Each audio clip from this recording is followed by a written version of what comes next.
Welcome, and thank you for using MD Conversation. It is our sincere hope that this program enhances your discussions with your physician and allows you to be a more informed participant. This program is not meant to replace these discussions with your doctor, but simply to make them more meaningful. This module discusses bladder infections in women, including some background as to how infections occur, how they can be prevented, and how they are treated. You may use the player on your left to pause the presentation at any point, or to skip through areas of the presentation that interest you the most. This presentation is an independent production. The use of trade names and the mention of products does not imply endorsement by MD Conversation or its contributors. Information provided about medications may not be complete. Prior to taking any medication, it should be discussed with your doctor, and the full product monograph should be consulted. This drawing shows the key parts of the female urinary tract. Urine is produced in the kidneys and drains to the bladder through tubes called the ureters. The bladder functions to store urine and must regularly and completely empty it when full. Urine passes out of the body from the bladder through another tube called the urethra. A urinary tract infection, or UTI, is simply that, an infection involving any part of the urinary tract. Specifically, these infections may be referred to as kidney infections, or pyelonephritis, bladder infections, cystitis, or urethral infections, urethritis. Bladder infections are very common. Each year, approximately 5% of all women experience one. By the age of 24, at least 1/3 of women have had at least one infection. Overall, for any woman in her lifetime, there is a 50% chance of experiencing at least one bladder infection. While bladder infections are more common in young, sexually active women, they can occur at any age. Bladder infections have a bad habit of occurring more than once. Without treatment, most bladder infections will clear themselves. However, 50% of such infections will occur again. Even when treated, 20% of infections will recur. With all of this in mind, it is easy to see why bladder infections are one of the most common reasons for women to visit a doctor's office. In the United States, bladder infections account for 650,000 doctor visits per year and 270,000 urologist visits per year. More than $25.5 billion is spent each year treating urinary tract infections. So why is it that women are so much more prone to bladder infections than men? This can be explained mostly by differences in anatomy. The female urethra, or urinary passage, is short and straight, allowing easy travel for bacteria or germs into the bladder. The opening to the female urethra is also close to the vagina and the anus, where many bacteria normally live. Furthermore, sexual activity may act to bring these bacteria close to the opening of the urinary tract, and certain ones can then cling onto the lining of the urinary tract and travel into the bladder. It should be pointed out here, however, that bladder infections are not transmitted through sexual activity, so are not considered a sexually transmitted disease, or STD.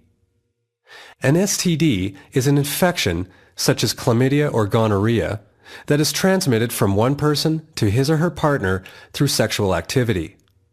With bladder infections, the bacteria are already present in the woman's body, and sexual activity just brings these organisms closer to the urinary opening.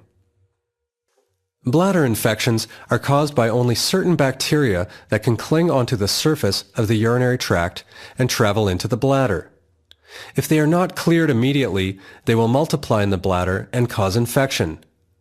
The body's reaction to this infection is called inflammation, and it is this inflammation that causes the symptoms that are felt, such as pain, frequent urination, and urgency. We have many natural defenses against bladder infections, including normal bladder emptying, which must be complete and regular.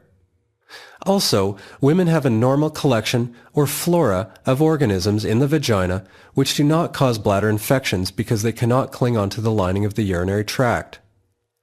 These bacteria act to suppress the growth of other bacteria which can cause bladder infections, so their presence is very helpful. The growth of these organisms depends on the tissues of the vagina being healthy, and this at least partly depends on the presence of estrogen. Proper basic hygiene and cleanliness, of course, also help to prevent bladder infections. With this background in mind, let's examine some of the ways that bladder infections might be prevented. We will examine healthy bladder habits, hygiene, sexual practices, the role of estrogen, and probiotics. While we encourage practicing all of these methods, please keep in mind that, in fact, very few are actually proven effective in clinical studies. Let us first of all discuss some very basic habits which are healthy for everyone's bladders. Drinking at least 6 to 8 glasses of water or non-caffeinated fluids per day ensures that we are well hydrated and that we will fill our bladder regularly. It also prevents the urine from getting too concentrated, which may be irritative to the bladder. We must also take care to empty our bladder as completely as possible. The key to this is to completely relax the pelvic floor and sphincter muscle, or urinary valve, at the start of urination. In order to completely empty the bladder, we must maintain this relaxation during the entire flow of urine. If necessary, take extra time to ensure that you empty completely, relax, and breathe slowly. Avoid straining to urinate whenever possible. It is always stressed that women should wear clean cotton underwear and should wipe from front to back after using the toilet to prevent bladder infections. Interestingly, these simple measures have never actually been proven to lower the risk of infection in clinical studies. It is also common teaching that women should empty their bladder before and after sexual intercourse. Water-based lubricants may also help protect against infection. Avoiding the use of diaphragms, cervical caps, spermicides, like those found in some condoms, and some vaginal douches is also certainly a wise idea. Many of these measures, especially the role of diaphragms and spermicides, have in fact been proven in scientific clinical studies. Estrogen is a hormone, mostly produced by the ovaries, which has multiple roles in women. Among other things, estrogen improves blood flow to the tissues in the vagina and the urethra, making them healthier. It also changes the acidity of these tissues and promotes the growth of the so-called good bacteria, which suppress the growth of the bad ones. Estrogen can be given as a pill, although routine use of this form is no longer recommended. This issue can be further discussed with your doctor if necessary. Topical estrogen, where the estrogen is applied directly onto the tissues, is the more commonly used form today. Topical estrogen is recommended when your doctor can see evidence that lack of estrogen is making the tissues weak or thin. There are 3 forms of topical estrogen: a cream called Premarin cream, a vaginal suppository or tablet called Vagifem, and a pessary called an estring. The usefulness of estrogen in helping to prevent bladder infections in women who are deficient of estrogen has been proven. There are many natural foods and supplements touted to prevent or treat bladder infections, the most notable of which are cranberry and vitamin C. Cranberry can be taken in 2 forms. Cranberry pills contain pure cranberry extract and are the easiest to take. To gain the benefit of cranberry through the juice form, the pure juice and not a cocktail must be taken. Cranberry is thought to help prevent bladder infections by preventing bacteria from sticking to the lining of the urinary tract. Disadvantages of cranberry include the added expense and the added calories taken in the juice form. Unfortunately, we still do not have definite proof that the use of cranberry will reduce the risk of bladder infections. Having said this, many women report having less infections while on cranberry products. It should be noted that drinking excessive amounts of cranberry juice can actually cause symptoms of frequent urination, burning with urination, and even some pain over the bladder, so caution must be exercised. Vitamin C has previously been touted as a simple way to help prevent bladder infections by making the urine more acidic. Unfortunately, studies have shown that vitamin C cannot actually make the urine acidic enough to be successful in preventing infections. It is also expensive, and therefore it is not routinely recommended. Probiotics are gaining widespread popularity in the health food market as natural means of preventing and treating disease. Probiotics are living microorganisms which have a benefit to the host. The most common example of a probiotic is the organism lactobacillus, which is found in yogurt. Prebiotics are compounds like sugars, which aid the growth of these microorganisms. And synbiotics are a combination of the two, with yogurt being an example. Despite the widespread global use of probiotics and the millions and millions of dollars spent on them, we are only just now beginning to properly study these agents in trials to determine exactly which organisms, given in which form, for which conditions, are truly beneficial. In trying to prevent bladder infections, probiotics can be given in different forms. By mouth, they can be taken as a pill or in the form of yogurt. They can also be given vaginally in the form of a douche. The idea behind this therapy is that these agents will promote the growth of the normal flora in the vagina to suppress the growth of bacteria which can cause infections. The major problem with probiotics at this point is that we do not yet know for certain what is the best organism to use and how to best deliver it. Oral forms, like yogurt, also involve the ingestion of extra calories. And vaginal forms can be very messy. These agents are also very expensive. Although we are just now gaining some evidence to support the use of certain probiotics in the prevention of bladder infections, unfortunately, nothing presently on the market has been proven effective. Most bladder infections are easy to recognize. Women experience the sudden onset of frequent, painful urination and have strong urges to urinate. The urine may be foul-smelling, cloudy, or even bloody. The presence of fever, back pain, and vomiting may suggest that the infection has spread to the kidney. For most women, the symptoms alone are enough to know that a bladder infection has developed. To confirm this, a urine dip test is usually done in the doctor's office, and urine may also be sent to the lab. A urinalysis is a detailed look at the contents of the urine under a microscope. A urine culture is done to determine the exact organism that is causing the infection, and exactly which antibiotics that bacteria will be sensitive to. A sample of urine is incubated in the lab to grow the organism and identify it. It usually takes about 2 days to identify the bacteria and determine which antibiotics will be effective against it. So how do we treat a bladder infection? Beyond just taking antibiotics, efforts must be made to help clear the infection out of the urine by drinking plenty of water and taking care to empty the bladder as best as possible. Some women are able to clear infections quickly this way if they recognize the onset of symptoms. Having said this, however, the mainstay of treatment is antibiotics. These are medications which can actually kill the bacteria causing the infection.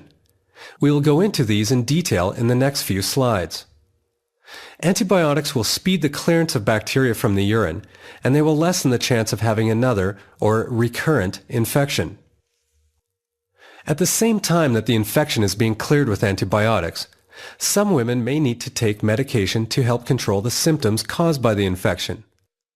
Phenazopyridine, also called pyridium or phenazo, acts to soothe the bladder and urethra and limit the burning or irritation sensation caused by the infection.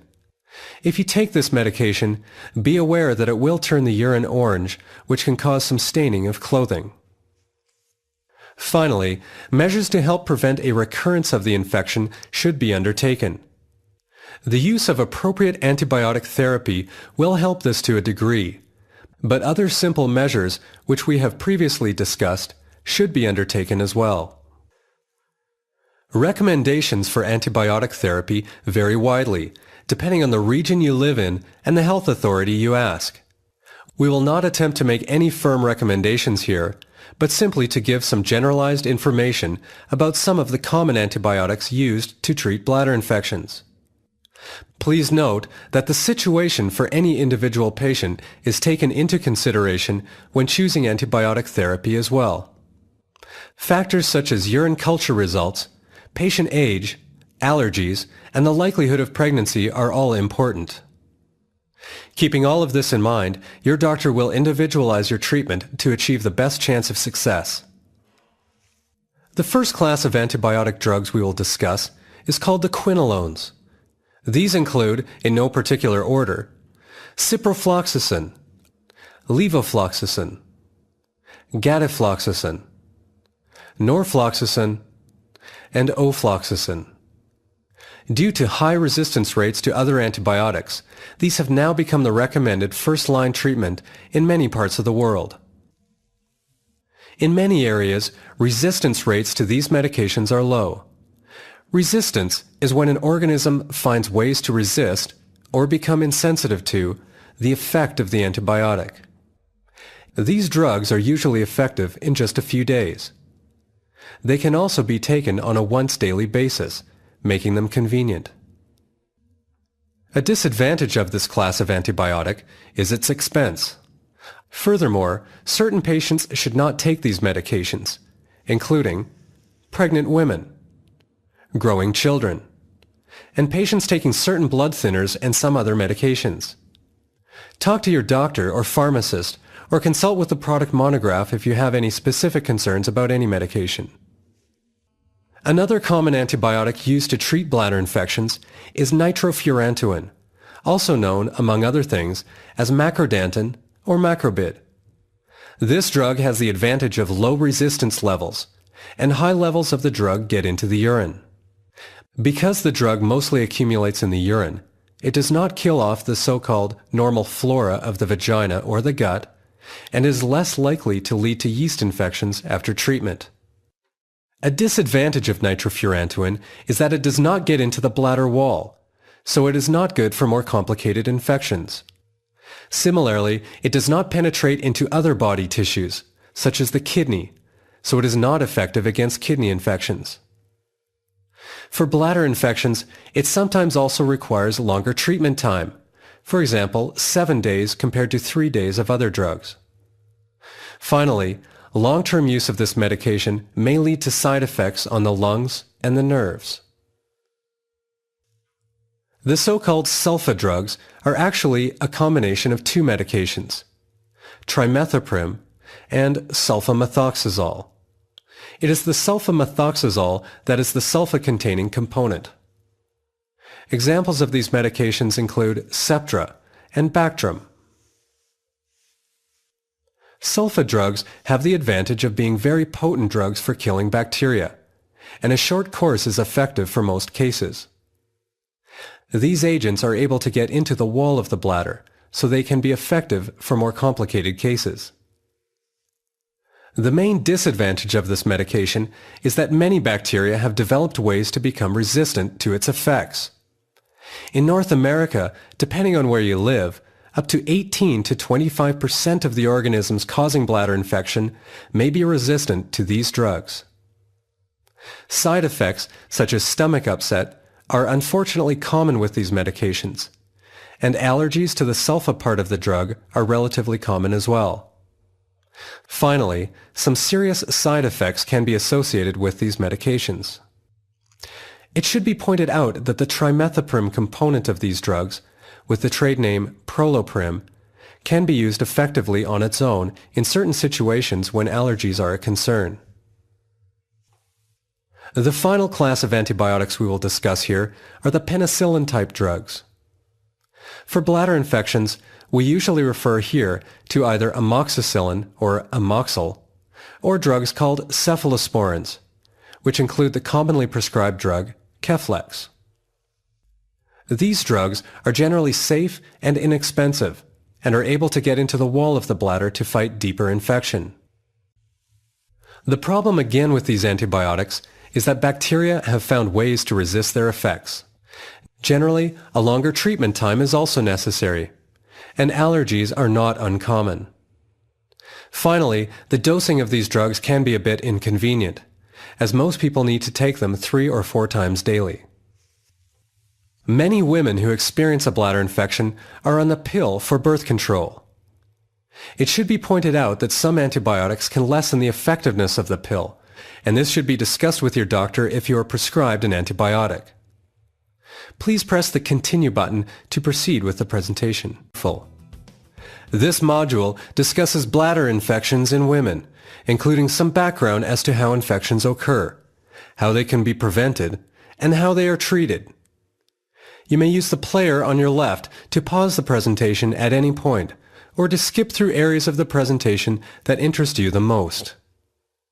This presentation is an independent production.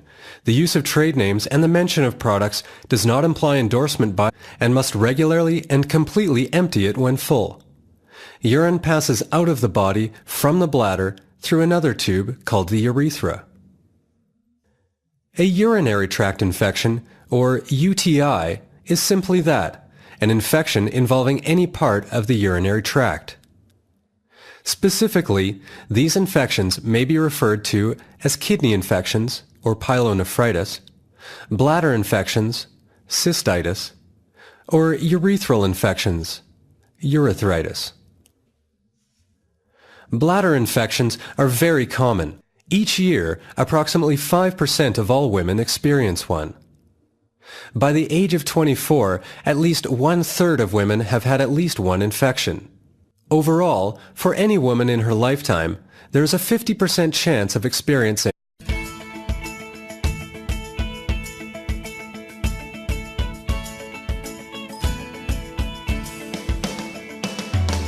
Welcome, and thank you for using MD Conversation. It is our sincere hope that this program enhances your discussions with your physician and allows you to be a more informed participant. This program is not meant to replace these discussions with your doctor, but simply to make them more meaningful by MD Conversation or its contributors. Information provided about medications may not be complete. Prior to taking any medication, it should be discussed with your doctor, and the full product monograph should be consulted. This drawing shows the key parts of the female urinary tract. Urine is produced in the kidneys and drains to the bladder through tubes called the ureters. The bladder functions to store urine,